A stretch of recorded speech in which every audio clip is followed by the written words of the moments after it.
Good morning. This is the second time I've done this today, so I should be able to get it right. It was more interesting, though, I think, earlier. If you've spoken with me or my husband, Tom Moskala, recently, you know that we are moving into a new house very soon. We've gone through all the various stages of emotions. The search for a home that will be our last home, the amazement that we have accumulated so much stuff in the 35 years we have occupied our 100-year-old house, the exhaustion that has overwhelmed Tom as he has personally painted, repaired, oiled, refreshed every corner while carrying away a ton of precious and useless stuff to every thrift store in Madison. The backdrop for this real-life drama is the knowledge that we've acquired through our own life experience and through the outreach committee at St. Andrews, that we are among the privileged minority that has ownership of the most valuable asset of the middle class, our own home, paid for over the decades.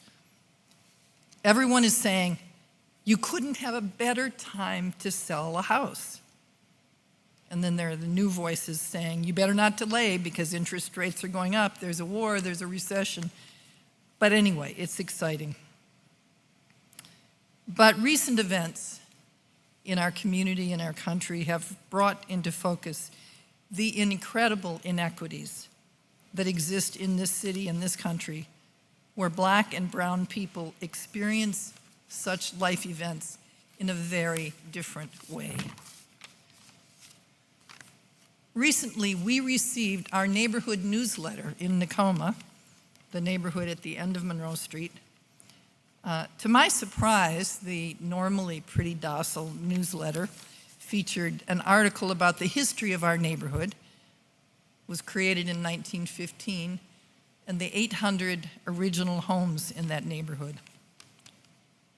Those 800 homes had a deed that prohibited buying property in Tacoma if you were a person of Ethiopian origin.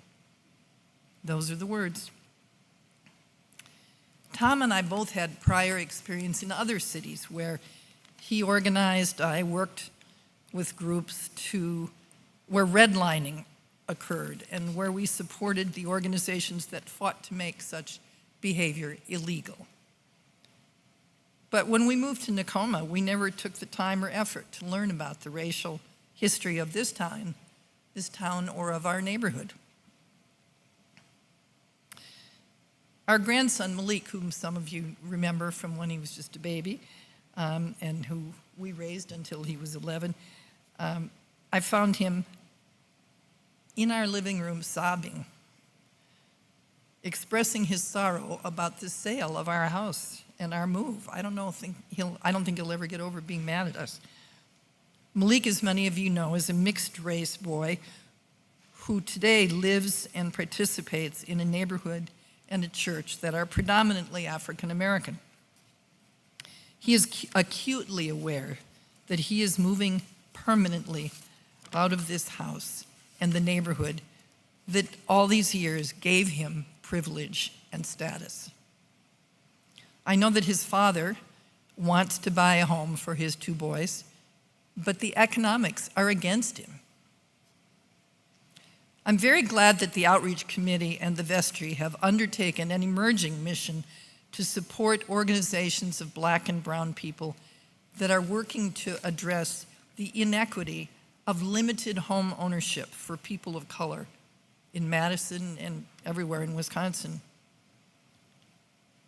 As an organization, we will be taking advantage of the Black and brown leadership working on home ownership issues. I'm just the warm-up act. I'm telling my rambling story this morning to give you an example of how we can look at our own lives and experiences and join forces with local groups to tackle these very complex issues.